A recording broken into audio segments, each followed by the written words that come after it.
Hello दोस्तों, तो स्वागत है आप सभी का इस वीडियो में। आज हम इस वीडियो में बात करेंगे 10 जून की बन रहे सभी महत्वपूर्ण करंट क्वेश्चंस के बारे में। दोस्तों चलिए शुरू करते हैं आज का पहला क्वेश्चन। हाल ही में मुख्य चुनाव आयुक्त के रूप में किसे नियुक्त किया गया है? तो इसका सही उत्तर है अनूप चंद्र पांडे। अनूप चंद्र पांडे को मुख्य चुनाव आयुक्त के रूप में नियुक्त किया गया है दोस्तों। ठीक है। अनूप चंद्र पांडे जी के बारे में अतिरिक्त जानकारी है। ये 1984 बैच के उत्तर प्रदेश के आईएएस अधिकारी हैं। ठीक है। सुनील अरोड़ा इनसे पहले मुख्य चुनाव आयुक्त थे, जो कि 12 अप्रैल को चुनाव आयुक्त के पद से हटे हैं। ठीक है। वर्तमान में जो सुनील चंद्रा मुख्य चुनाव आयुक्त हैं, ठीक है, और राजीव कुमार अन्य चुनाव आयुक्त। मतलब दोस्तों क्या होता है कि भारत में जो चुनाव आयोग है उसमें एक मुख्य चुनाव आयुक्त और 2 चुनाव आयुक्त होते हैं। ठीक है। साल 2018 में उत्तर प्रदेश के मुख्य सचिव बनने वाले अनूप चंद्र 19 अगस्त महीने तक पद में रहे हैं। ठीक है। इनके बारे में अतिरिक्त ये जानकारी है दोस्तों। ये रहे आपके अनूप चंद्र पांडे। यदि हम बात करें चुनाव आयोग के बारे में, तो भारत का जो निर्वाचन आयोग है, जो कि एक स्वायत्त एवं अर्ध न्यायिक संस्था है। ठीक है। जिसका गठन भारत में स्वतंत्र एवं निष्पक्ष चुनाव कराने के लिए किया गया है। ठीक है। भारतीय चुनाव आयोग की स्थापना 25 जनवरी 1950 को हुई। ठीक है। आयोग में वर्तमान में एक मुख्य चुनाव आयुक्त और 2 चुनाव आयुक्त होते हैं दोस्तों, जैसे कि हमने बात किया था इससे पहले। मुख्य चुनाव आयुक्त और अन्य चुनाव आयुक्त की नियुक्ति भारत के राष्ट्रपति द्वारा होती है दोस्तों। ठीक है। मुख्य चुनाव आयुक्त का कार्यकाल 6 वर्ष या 65 साल होने से पहले तक का होता है। या तो 6 वर्ष हो जाए या तो 65 वर्ष से पहले पहले। ठीक है। उसी तरीके से चुनाव अन्य 2 चुनाव आयुक्त के भी यही होते हैं। ठीक है। चुनाव आयुक्त का जो सम्मान और वेतन भारत के सर्वोच्च न्यायालय के न्यायाधीश के समान होता है। ठीक है। और जितने सम्मान न्यायाधीश को मिलता है, चीफ जस्टिस को मिलता है इंडिया के, उतने ही इनको भी मिलता है दोस्तों। ठीक है। मुख्य चुनाव आयुक्त को संसद द्वारा महाभियोग के जरिए ही हटाया जा सकता है। ठीक है। चलिए अगले क्वेश्चन की बात करते हैं दोस्तों। किस राज्य सरकार ने आंगनबाड़ी कार्यकर्ताओं को स्मार्टफोन से लैस करने का निर्णय लिया है? तो इसका सही उत्तर है दोस्तों उत्तर प्रदेश। उत्तर प्रदेश की सरकार ने अपने प्रदेश आंगनबाड़ी कार्यकर्ताओं को स्मार्टफोन से लैस करने का निर्णय लिया दोस्तों। ठीक है।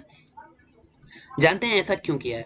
यूपी उत्तर प्रदेश 4 लाख आंगनबाड़ी कार्यकर्ताओं को स्मार्टफोन से लैस करेगा। ठीक है। इसका ये है। राज्य में 1.89 लाख आंगनबाड़ी केंद्र हैं, जिसमें करीब 4 लाख कार्यकर्ता उपलब्ध है। ठीक है। सरकार आंगनबाड़ी कार्यकर्ताओं को स्मार्टफोन का बेहतर उपयोग करने के तरीके के बारे में भी प्रशिक्षित करेगी। ठीक है। इसके लिए यूपी सरकार ने श्रमिकों के प्रशिक्षण की योजना तैयार की है। हर आंगनबाड़ी कार्यकर्ता को स्मार्टफोन के इस्तेमाल का प्रशिक्षण दिया जाएगा दोस्तों। ठीक है। मुख्यमंत्री ने उन बच्चों के लिए भी मुख्यमंत्री बाल सेवा योजना शुरू की है। मुख्यमंत्री बाल सेवा योजना भी यहाँ शुरू की गई है।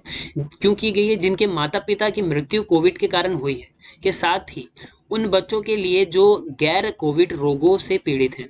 स्मार्टफोन पहल इस और ऐसी अन्य योजनाओं को निर्बाध और पारदर्शिता तरीके से लागू करने में भी मदद करेगा दोस्तों। ठीक है। महिला एवं बाल योजनाओं से संबंधित सारा डाटा अब आंगनबाड़ी कार्यकर्ताओं के हाथ में ही होगा। ठीक है। जानते हैं उत्तर प्रदेश के बारे में कुछ अतिरिक्त जानकारी। तो दोस्तों ये 1 अप्रैल 1937 को ब्रिटिश शासन के दौरान संयुक्त प्रांत आगरा व अवध के रूप में स्थापित किया गया था। ठीक है। ब्रिटिश शासनकाल में इसे यूनाइटेड प्रोविंस कहा जाता था। 1950 में बदलकर इसी नाम को उत्तर प्रदेश कर दिया गया। ठीक है दोस्तों। 9 नवंबर 2000 में उत्तर प्रदेश से उत्तराखंड अलग हो गया। ठीक है। लखनऊ इसकी राजधानी है दोस्तों। इसके बारे में और अतिरिक्त जानकारी यह है, लखनऊ इसकी राजधानी है। यहाँ के राज्यपाल आनंदीबेन पटेल है। मुख्यमंत्री यहाँ योगी आदित्य नारायण है और उप मुख्यमंत्री केशव प्रसाद मौर्य हैं। ठीक है। इनके बारे में अतिरिक्त जानकारी ये थी दोस्तों। अगला क्वेश्चन है हमारा, फेसबुक ने हाल ही में भारत के लिए शिकायत अधिकारी के रूप में किसे नियुक्त किया गया है दोस्तों? ठीक है। तो इसका सही उत्तर है स्फूर्ति प्रिया को फेसबुक ने शिकायत अधिकारी के रूप में नियुक्त किया है दोस्तों। इससे पहले हमने व्हाट्सएप के शिकायत अधिकारी के बारे में भी जाना था। ठीक है। इसके बारे में ऐसा क्यों होता है, इसके बारे में एक बार और जान लेते हैं। तो सरकार ने नए दिशा निर्देश के अनुसार दोस्तों क्या है कि भारत में इससे पहले जो निर्देश अभी जारी किए हैं, इससे पहले कुछ कानून नहीं थे, ठीक है। अब भारतीय सरकार द्वारा कुछ निश्चित कानून तय किए गए हैं कि ताकि इनका मनमानी रोका जा सके, ठीक है। और या इनके द्वारा जो किए गए कार्य हैं या उसमें हो रहे कार्यों में राइट टू प्राइवेसी का हनन होता है, तो उसको रोकने के लिए भारतीय सरकार द्वारा कुछ नियम तय किए गए हैं, ठीक है।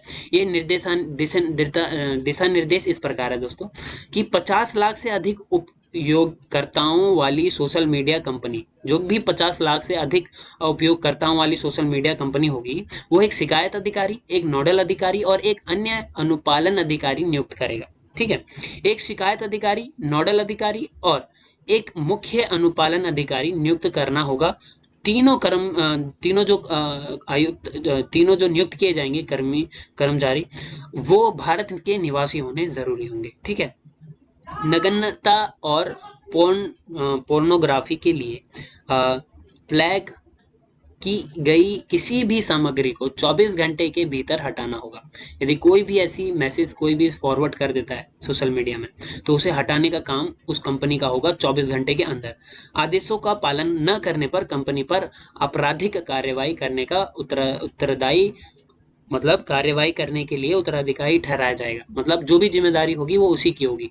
यदि उसने ये फॉलो नहीं किया गाइडलाइंस, तो उस पर कार्यवाही होगी और उसका जिम्मेदार वो खुद ही होगा, ये बताया गया है भारत सरकार द्वारा, ठीक है। अगला क्वेश्चन है दोस्तों, हाल ही में जारी SDG की रिपोर्ट के अनुसार भारत का कौन सा स्थान रहा है? तो इसका सही उत्तर है 117वां स्थान SDG के हिसाब से रहा है, ठीक है दोस्तों। इसका फुल फॉर्म है दोस्तों सस्टेनेबल डेवलपमेंट गोल, ठीक है। इसके बारे में अतिरिक्त जानकारी प्राप्त कर लेते हैं। 2030 एजेंडे के रूप में अपनाए गए 17 सतत विकास लक्ष्यों पर भारत 2 पायदान फिसलकर 117 से के 117वें स्थान पर पहुंच गया दोस्तों, ठीक है। भारत की जो रैंक थी वो पिछले साल से 2 साल गिर गई है, ठीक है।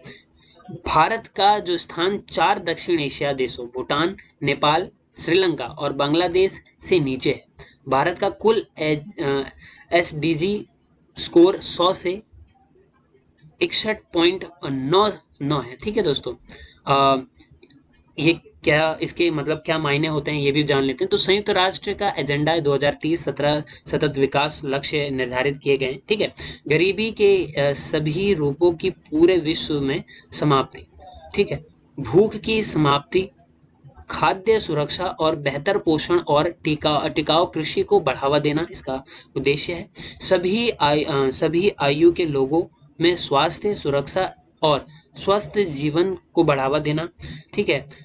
समावेशी और न्याय संगत गुणवत्ता युक्त शिक्षा सुनिश्चित करने के साथ ही सभी को सीखने का अवसर देना, लैंगिक समानता प्राप्त करने के साथ ही महिलाओं को लड़कियों को सशक्त करना, ठीक है। ये इसके कुछ गोल्स हैं दोस्तों, ठीक है। यदि हम आपको इनकी रिपोर्ट दिखाएं तो दोस्तों ये रही इनकी रिपोर्ट। इसमें स्वीडन सबसे ऊपर है, ठीक है, और उसके बाद डेनमार्क है दोस्तों। 117वीं रैंक जो भारत की आई है वो आपको मैं दिखा दूं तो इसमें आपका 117वीं, सॉरी दोस्तों 117वीं ये है भारत का स्थान, ठीक है दोस्तों। तो ये आपको ये है रिपोर्ट इसकी, ठीक है। तो अगले क्वेश्चन की बात करते हैं दोस्तों। तो अगला क्वेश्चन है हमारा, किस देश में 100 मिलियन वर्ष पुराना डायनासोर प्रजाति का जीवाश्म मिला है? तो इसका सही उत्तर है ऑस्ट्रेलिया। ऑस्ट्रेलिया में 100 मिलियन वर्ष पुराना दोस्तों डायनासोर का जीवाश्म मिला है, ठीक है।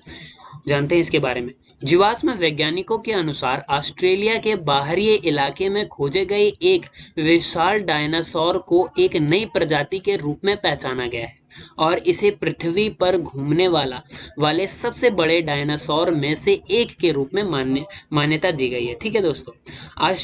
ऑस्ट्रेलोटिन कोपरेसिस जो लगभग 100 मिलियन वर्ष पहले रहने वाले डायनासोर परिवार का हिस्सा था, ठीक है, जो मतलब को इसकी हड्डियों की पहली बार मिलने पर 50 वर्षों बाद नामित और वर्णित किया गया है दोस्तों, ठीक है। ऑस्ट्रेलोटिन, ठीक है, कोपरेसिस ये इसका नाम है। इसका उपनाम जो है वो कूपर है, ठीक है दोस्तों। चलिए अगले क्वेश्चन की बात करते हैं। तो अगला क्वेश्चन है हमारा, संयुक्त सचिव के रूप में किसे नियुक्त किया गया है दोस्तों। तो इसका सही उत्तर है आपका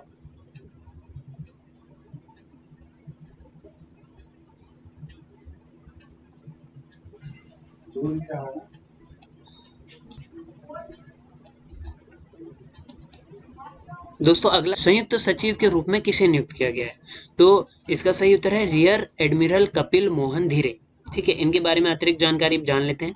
रियर एडमिरल कपिल मोहन धीरे ने सैन्य मामलों के विभाग में संयुक्त सचिव, नौसेना और रक्षा कर्मचारी के रूप में पदभार संभाला है। ठीक है, वेयर एज असाइनमेंट को लेने वाले पहले सशस्त्र बल के अधिकारी हैं। ठीक है, वह senior most serving marine commando, Marcos commando. दोस्तों, मार्कोस कमांडो की बात करें तो मार्कोस कमांडो हमारे भारत की सबसे भयंकर कमांडो में से एक है। ठीक है, ये नौसेना की कमांडो है जो कि तीनों फॉर्म में, या तो चाहे वो वायु में, या वो स्थल में, या वो जल में, तीनों में ही कारगर साबित होती है। ठीक है, इसके और जान लेते हैं। तो और उन्होंने प्रमुख मार्कोस प्रतिष्ठा की कमान सहित फ्रंट लाइन प्लोट और एसोर असाइनमेंट में कार्य किया है। ठीक है दोस्तों, तो अगला क्वेश्चन है हमारा, FINA ब्यूरो के सदस्य के रूप में किसे नियुक्त किया गया है दोस्तों। ठीक है, तो इसका सही उत्तर है दोस्तों वीरेंद्र नानावती को FINA ब्यूरो के सदस्य के रूप में नियुक्त किया गया है। जान लेते हैं इनके बारे में अतिरिक्त जानकारी। तो नानावती, जो वर्तमान में भारतीय ओलंपिक संघ के उपाध्यक्ष और स्विमिंग फेडरेशन ऑफ इंडिया के कार्यकारी निर्देशक है। ठीक है, FINA के ब्यूरो सदस्य के रूप में चुने जाने वाले पहले भारतीय बनी। ठीक है, उन्हें 2021 से 2025 के कार्यकाल के लिए चुना गया है। ठीक है, नानावती FINA तकनीकी तैराकी समिति के उपाध्यक्ष भी है। वह एशिया स्विमिंग फेडरेशन के वरिष्ठ उपाध्यक्ष भी है। ठीक है दोस्तों, चलिए अगला क्वेश्चन हमारा, all you need as josh inspiring stories of courage and convictions in 21 century India पुस्तक पुस्तक के लेखक कौन है। ठीक है, तो इसका सही उत्तर है सुप्रिया पाल। सुप्रिया पाल ने ही ये पुस्तक लिखी है। ठीक है, इसके बारे में अतिरिक्त जान लेते हैं। तो सुप्रिया पाल द्वारा लिखित ऑल यू नीड इज जोश, ठीक है, inspiring stories of courage and convention in 21 ठीक है, सेंचुरी इंडिया नामक पुस्तक का विमोचन किया है। ठीक है दोस्तों, तो ये था इसका सही उत्तर। दोस्तों, उम्मीद करते हैं आपको ये वीडियो पसंद आएगी। यदि ये वीडियो आपको पसंद आती है तो इसे लाइक करना, शेयर करना एंड सब्सक्राइब करना ना भूलें। धन्यवाद दोस्तों।